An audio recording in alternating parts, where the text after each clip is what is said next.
Hello दोस्तों, आप सभी का स्वागत है आपके अपने YouTube channel the crown study में। दोस्तों, डेली करंट अफेयर्स के इस शो में आज हम लोग 24 दिसंबर के करंट अफेयर्स को डिस्कस करने वाले हैं। तो चलिए शुरू करते हैं अपने पहले क्वेश्चन से। हमारा पहला प्रश्न है, हाल ही में किस राज्य के रामबाग गेट और प्राचीर को यूनेस्को के सर्वोच्च सम्मान उत्कृष्टता पुरस्कार से सम्मानित किया गया है? तो अभी हाल ही में दोस्तों पंजाब के अमृतसर में ये गेट है, रामबाग गेट और प्राचीर। इसको यूनेस्को के द्वारा सर्वोच्च सम्मान उत्कृष्टता पुरस्कार से सम्मानित किया गया है। इसके अलावा दो और परियोजनाओं में हरियाणा के गुरुग्राम में चर्च ऑफ एपिफेनी और बीकानेर हाउस को अवार्ड ऑफ मेरिट से भी सम्मानित किया गया है। अगर बात करें यूनेस्को की, तो यूनेस्को की स्थापना होती है 1945 के अंदर। इसका जो मुख्यालय है वो पेरिस में है और इसके जो अध्यक्ष हैं वो आंद्रे अजोले हैं। अगला प्रश्न है, भारत में गणतंत्र दिवस 2024 के लिए किस देश के राष्ट्रपति को आमंत्रित किया गया है? तो गणतंत्र दिवस 2024 के लिए दोस्तों फ्रांस के राष्ट्रपति इमैनुअल मैक्रोन को, किसको? इमैनुअल मैक्रोन को गणतंत्र दिवस में जो परेड होती है दोस्तों उसके लिए इनको आमंत्रित किया गया है। तो संभवतः ये आएंगे इमैनुअल मैक्रोन। इससे पहले भारत ने 2024 के लिए ही अमेरिका के राष्ट्रपति जो बाइडेन को यह आमंत्रण भेजा था। जो बाइडेन ने अपनी व्यस्तता के चलते ये आमंत्रण स्वीकार नहीं किया है, तो अब ये फ्रांस के राष्ट्रपति इमैनुअल मैक्रोन के लिए भेजा गया है। अगर इमैनुअल मैक्रोन भारत आते हैं तो फ्रांस के वे 6वें नेता होंगे जो भारत की गणतंत्र दिवस परेड में शामिल होंगे। इनकी संभावनाएं ज्यादा हैं क्योंकि अभी हाल ही में फ्रांस में भी इसी तरीके की परेड होती है, जुलाई के अंदर हुई थी बेस्टिल डे परेड, उसमें मोदी जी ने हिस्सा लिया था। अगला प्रश्न है, हाल ही में किसे टैगोर साहित्यिक पुरस्कार प्रदान किया गया है? तो टैगोर साहित्यिक पुरस्कार ये दिया गया है सुकृता पाल को। सुकृता पाल को ये अवार्ड दिया गया है टैगोर साहित्यिक पुरस्कार। ये इनकी जो पुस्तक है salt and paper selected poems, इसके लिए दिया गया है। ये इसका 6ठा संस्करण है। कौन सा है? 6ठा संस्करण है। ये रविन्द्रनाथ टैगोर साहित्यिक पुरस्कार दिए जाते हैं उसका। और इसमें $5000 रुपए की, अमेरिकी डॉलर जो होते हैं, वो एक राशि प्रदान की जाती है विजेता को।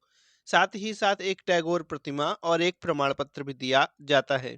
अगर बात करें जावेद अख्तर की, तो जावेद अख्तर को अभी हाल ही में पद्म पाणि लाइफ टाइम अचीवमेंट अवार्ड से सम्मानित किया गया था। वहीं पुष्पा भारती को 33वां व्यास सम्मान मिला हुआ है। अगला प्रश्न है, खेलो इंडिया यूथ गेम्स का 6ठा संस्करण कहां पर आयोजित किया जाएगा? तो खेलो India youth games very important है दोस्तों। इसका 6ठा संस्करण अभी हाल ही में अनाउंस हुआ है कि तमिलनाडु में होगा। कहां पर होगा? तमिलनाडु में होगा। और कब से कब तक होगा? तो 19 जनवरी से 31 जनवरी के बीच में ये आयोजित किया जाएगा। और तमिलनाडु के 4 जिलों में चेन्नई, त्रिची, मदुरई, कोयम्बटूर में ये आयोजित होगा। इसका जो लोगो एंड मस्कट है उसका अनावरण केंद्रीय मंत्री अनुराग ठाकुर ने किया है। इसका जो मस्कट है वो क्या है? शुभंकर। तो इसका शुभंकर है वीरा मंगई। क्या है? वीरा मंगई इसका शुभंकर है दोस्तों। ये वीरा मंगई क्या है? तो वीरा मंगई ये एक महान स्वतंत्रता सेनानी है जिनका नाम था रानी वेलु नचियार। इनको राज्य में आमतौर पर वीरा मंगई के नाम से जाना जाता था। इन्हीं के नाम पर ये मस्कट रखा गया है। अगला प्रश्न है, हाल ही में आई WHO की रिपोर्ट के अनुसार किस देश में 10 लाख से अधिक बच्चे कुपोषण का सामना कर रहे हैं? तो अभी WHO की जो रिपोर्ट आई है वर्ल्ड हेल्थ ऑर्गेनाइजेशन की, उसके अकॉर्डिंग अफगानिस्तान के अंदर 10 लाख से अधिक बच्चे कुपोषण का सामना कर रहे हैं। अगला प्रश्न है, हाल ही में किसने प्रतिष्ठित FIH पुरस्कार जीते हैं? तो अभी हाल ही में FIH पुरस्कार किसने किसने जीते हैं? हार्दिक सिंह ने और सविता पुनिया, यानी उपरोक्त दोनों इसका राइट आंसर है।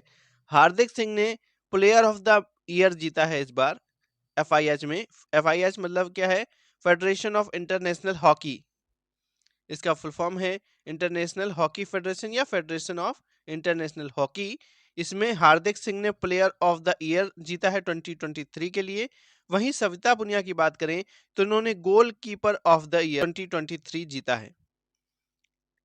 अगर बात करें FIH की, तो इसका मुख्यालय लुसाने के अंदर है। स्थापना कब हुई थी? 1924 के अंदर इसकी स्थापना होती है और वर्तमान में इसके अध्यक्ष तैयब अकरम हैं। ये रहे हार्दिक सिंह और ये रही Savita Punia. India skills report 2024 के अनुसार भारत में काम करने के लिए पसंदीदा राज्य कौन सा है? तो अभी इंडिया स्किल्स रिपोर्ट आई है, इसके अकॉर्डिंग भारत में केरल राज्य जो है वो पसंदीदा है काम करने के लिए। केरल के चीफ मिनिस्टर हैं पिनराई विजयन। यहाँ के जो गवर्नर हैं वो हैं आरिफ मोहम्मद खान। केरल की राजधानी क्या है? तो तिरुवनंतपुरम इसकी राजधानी है। कोच्चि और तिरुवनंतपुरम देश में युवाओं के लिए प्रमुख रोजगार गंतव्य के रूप में उभरे हैं। इस रिपोर्ट के मुताबिक शहरी क्षेत्र में पुरुष और महिलाएं दोनों ही अपनी उम्र की परवाह किए बिना काम करना पसंद करते हैं। अगला प्रश्न है, हाल ही में किस रेलवे ने महिलाओं के लिए पैनिक बटन सुरक्षा सुविधा शुरू किया है? महिलाओं के लिए पैनिक बटन सुरक्षा सुविधा यह शुरू किया है मध्य रेलवे ने। किसने? मध्य रेलवे ने इसे शुरू किया है।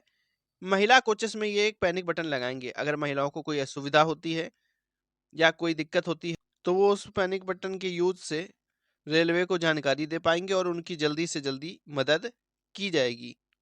अगला प्रश्न है, हाल ही में चेन्नई ग्रैंड मास्टर्स 2023 का खिताब किसने जीता है? तो हाल ही में चेन्नई ग्रैंड मास्टर्स 2023 का खिताब ये जीता है डी गुकेश ने। किसने जीता है? डी गुकेश ने जीता है। हाल ही में किसे औद्योगिक जल उपयोग दक्षता श्रेणी के तहत फिक्की जल पुरस्कार 2023 प्राप्त हुआ है?